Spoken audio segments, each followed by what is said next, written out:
Gold buyers, మీ కష్టాల్లో నమ్మకమైన మీ ఆత్మీయ నేస్తం.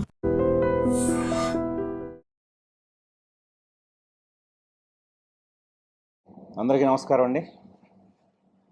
సో యూఫోరియా థియేటర్లో రిలీజ్ అయిన తర్వాత కంటే ఓటీటీలో వచ్చాక మిత్రులందరూ చాలామంది ఇంటర్వ్యూల కోసం అడిగారు నన్ను. సో ఓటీటీలో బ్లాక్ బస్టర్ చేశారు. సో అందుకనే ఇండివిజువల్గా కాకుండా మీ అందరితో ఒకేసారి ఇంటరాక్ట్ అవ్వచ్చని ఇలాగ, అది కూడా 2 జూన్ నా బర్త్డే కూడా దానికి తోడవడంతో ఒకసారి మీ అందరిని ఇలా ఇంటరాక్ట్ అవుదామని ఇలా కలిశాను. సో థ్యాంక్స్ అండి అందరూ వచ్చినందుకు. ముఖ్యంగా మనం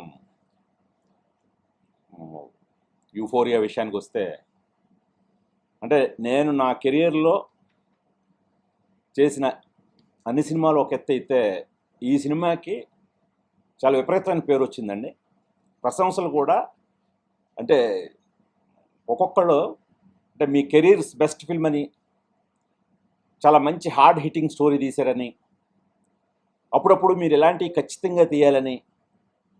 ఇంకా మీరు చూసే ఉంటారు యూట్యూబ్లో, జస్ట్ యూఫోరియా అని కొట్టండి, ఎంతోమంది అంటే సినిమా మీద అనలైజ్ చేస్తూ రివ్యూలు పెడుతున్నారండి. ఆ రివ్యూలకే మిలియన్స్ కొద్దీ వ్యూస్ వస్తున్నాయి. అసలు మా లాంగ్వేజ్లో ఎప్పుడు చూస్తాం, హిందీలో ఎప్పుడు డబ్ చేస్తున్నారు. ఇలాగ ఓటీటీలో ఒక సెన్సేషన్ కింద క్రియేట్ అయిందండి యూఫోరియా. అంటే పాయింట్ మెయిన్ యూనివర్సల్ అవటం, అందరూ కూడా కనెక్ట్ అవ్వటం, అన్ని ప్రాంతాల వాళ్ళు, అది చాలా హ్యాపీగా ఉంది.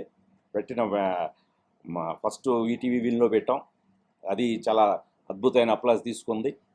తర్వాత ఆహా, ఇప్పుడు అలాగే ప్రైమ్ రెంటాన్లో ఉందండి, రెంట్లో ఉంది.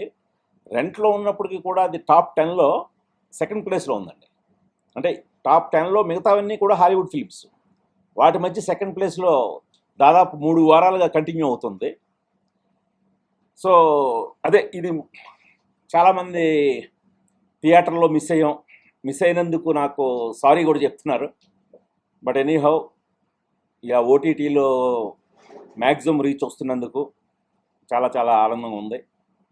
సో ఈ సినిమా నిజంగా నాకు ఒక కొత్త ఎనర్జీని తీసుకొచ్చింది.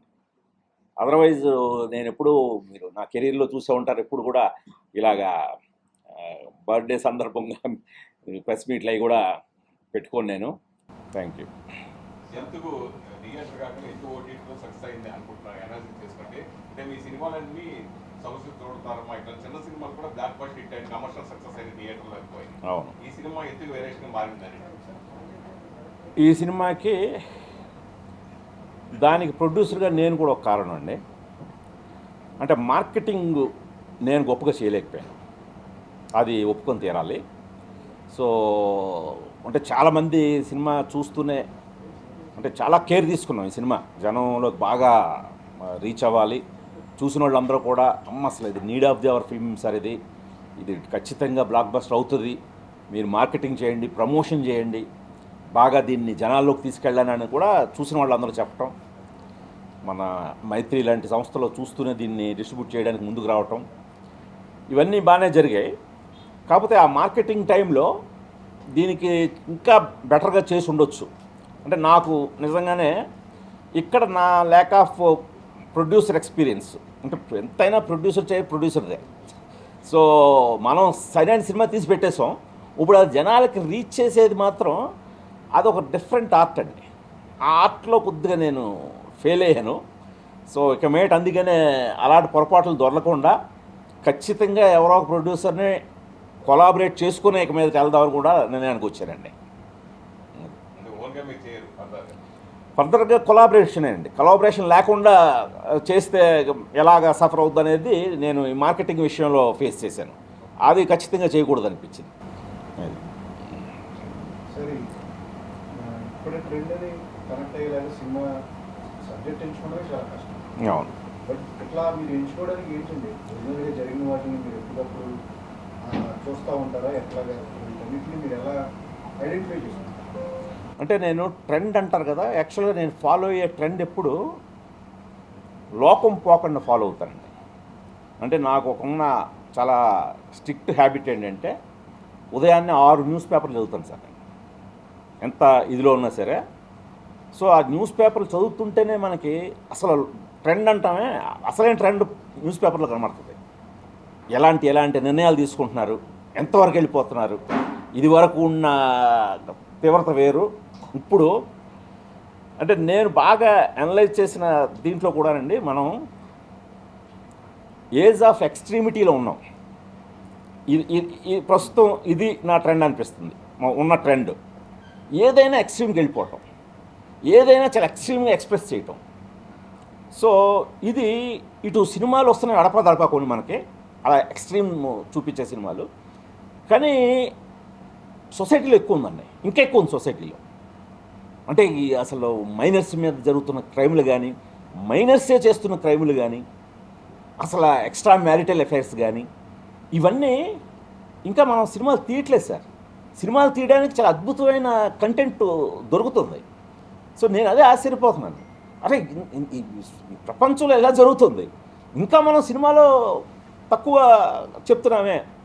ఇందాక ఒక మిత్రుడు, ఒక పాత్రికేయ మిత్రుడు అడిగాడు, సార్ ఇలా హార్డ్ హిట్టింగ్ స్టోరీస్ని ఒకవేళ అంటే జరిగినవి కూడా కఠినంగా ఉన్నప్పుడు మేము న్యూస్ పేపర్లో ఎక్కడో మూలక చూసేస్తామండి ఆ వార్తని, మీరు దాన్ని ప్రముఖంగా సినిమాగా తీశారు, ఎందుకు న్యూస్ పేపర్లో మేము మూలక తోసేస్తాం? ఇది ఎక్కువ మందికి చదివితే ఇబ్బంది కలుగుతుందని, అలాంటిది మీరు దాన్నే మెయిన్ ఇదిగా పెట్టుకొని సినిమా తీయడం ఎంతవరకు కరెక్ట్ అని నన్ను అడిగాడు. చాలా కరెక్ట్ సార్. ఇప్పుడు మీరు న్యూస్ పేపర్లో మూలక తోసేస్తున్న వార్తాంశాలను కూడా ముఖ్యాంశాలుగా ముందుకు తీసుకురావాల్సిన అవసరం ఉంది. ఎందుకంటే నాకు మీరు చదివితే నా సినిమా తాలూకు ఈ యూజర్ కామెంట్స్లో అండి, కొందరు అసలు ఈ సినిమాని యూఫోరియా అనే సినిమాని గవర్నమెంట్ కొనేసి అందరికీ ఉచితంగా చూపించాలి. అంటే ఒక మైనర్ క్రైమ్, వాళ్ళేమీ క్రిమినల్స్ కాదు, చక్కటి ఫ్యామిలీలో ఉన్న కుర్రాళ్ళు, వాళ్ళు విచక్షణ మర్చిపోయి వాళ్ళు ఇలాంటి పనులు చేస్తే వాళ్ళ జీవితం ఎలా నాశనం అయిపోతుంది అని ఒక అవేర్నెస్ ఉందండి. మీరు ఏరేటెడ్ సర్టిఫికేట్ ఇచ్చారు, బట్ ఇది పిల్లలతో కలిపి నేను నా సన్తో చూశాను అని ఒక ఆవిడ గర్వంగా నాకు ఒక ఇన్స్టాలోనే స్టోరీ పెట్టిందండి. ఆవిడ వీడియో స్టోరీ, నా కొడుకుతో చూశాను. మొన్న ఒక ఆవిడ సినిమా చూసి, నా టీనేజ్ కుర్రాడు, నేనేం అడగలేదు, వాడు ప్రామిస్ చేశాడు నాకు, అమ్మ నేను మాత్రం ఇప్పుడు ఇలా చేయనని చెప్పి. ఈ సినిమా అలాంటి ఒక పర్పస్ని తీసుకొచ్చిందండి. సో అలాగా ఇప్పుడు కొన్ని కఠిన వాస్తవాలని మనం చెప్పి తీరాలండి. చెప్పినప్పుడే దాని తాలూకు తీవ్రత, దాని తాలూకు కాన్సిక్వెన్సెస్ మనకి తెలియాల్సిన అవసరం ఉందనిపించింది. అంటే మొన్న మీరు తీసుకున్న కంటెంట్ ఒక యాంగిల్ సార్ సొసైటీ. మీరు ఇందాక చెప్పినట్టుగా we are living in an age of extremities, right? ఇప్పుడు మీకు అంటే ఆ పేపర్ రోజు చదివి ఒక ఎడ్యుకేటెడ్ పర్సన్, అకాడమిక్ పర్సన్గా నెక్స్ట్ ఏ కంటెంట్ హ్యాండిల్ చేస్తే హార్డ్ హిట్టింగ్గా ఉంటుంది, what is relevant, brutally relevant today అని ఏది అనిపిస్తుంది సార్ మీకు? అదే సార్, అంటే అస్తమానం మనం హార్డ్ హిట్టింగ్ గాను ఎక్స్ట్రీమ్ కంటెంట్, ఇప్పుడు ఇందాక ఇప్పుడు మీరు అడుగుతున్నట్టు కూడా అస్తమానం ఎక్స్ట్రీమిటీకి వెళ్ళిపోవాల్సిన అవసరం లేదు, అస్తమానం హార్డ్ హిట్టింగ్ లాంటి దీనికే వెళ్ళిపోవడం అవసరం లేదు.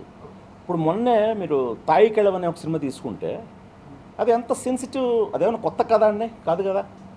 మన ఇళ్లల్లో మన బామ్మలు మన అమ్మమ్మలు తీరే కదా అది, బట్ అది అంత హార్డ్ హిట్టింగ్గా సూపర్ హిట్ అయింది కదండి. సో అందుకని అంటే మనం కథల్ని ఎన్నుకోవటంలో ఒక మూసలో పడిపోతున్నాం, దాని నుంచి బయటకు వస్తే చాలా కథలు ఉన్నాయి చెప్పడానికి అనిపిస్తుంది సార్. యాక్చువల్లీ సార్ ఇలాంటి ఇదే కదా ఈ మొన్న కూడా మేము అడిగాను, ఫస్ట్ మన దగ్గర కంటే కూడా బయట ఇది రిలీజ్ అయి ఉంటే దాని ఎఫెక్ట్ ఇంకా ఎక్కువ కనబడేదేమో అనిపించింది. మనం ఇప్పుడు అదే మీరు ఇప్పుడు చెప్పిన ఆ సినిమా అదే అదే ఇప్పుడు స్ట్రైట్ తెలుగులో తీసుకుంటే జనాలు యాక్సెప్ట్ చేయలేదు. అంటే అదే అండి, మనం ఏంటంటే మనం మైండ్ సెట్ని బట్టి ఉంటుంది. మనం ఏంటంటే ఒక పందాలో ఒక సినిమాని అలవాటు చేస్తున్నాం జనాలకి, అది అలవాటు చేస్తూ వాళ్ళని ఒక్కసారి మారిపోమంటే కూడా మారిపోరు. సో ఇప్పుడు ఎలాగైతే మ్యూజిక్ ఒకసారి మనం ఇళయరాజా గారి మెలోడీస్ వింటున్న టైంలో టక్మన్ రెహమాన్ గారి బీట్స్ వచ్చేసరికి అప్పటి వరకు ఎంత ఎంజాయ్ చేసాం, ఫస్ట్లో కొద్దిగా అడ్జస్ట్ అవ్వడానికి టైం పట్టింది. ఏది రణగణ ధ్వనులు, లిరిక్స్ వినడట్లేదు, ఇలాంటి కమెంట్లన్నీ విన్నాం కదా. మరి రాజా గారి సంగీతం అంటే ఎంత శ్రావ్యంగా ఉంటుంది, ఎంతటి లిరిక్ వాల్యూ ఉంటుంది అని రెహమాన్ గారిని విమర్శించిన వాళ్ళమే కదా. అలాంటి రెహమాన్ గారిని ఆస్కార్ స్థాయిలో పెట్టాం.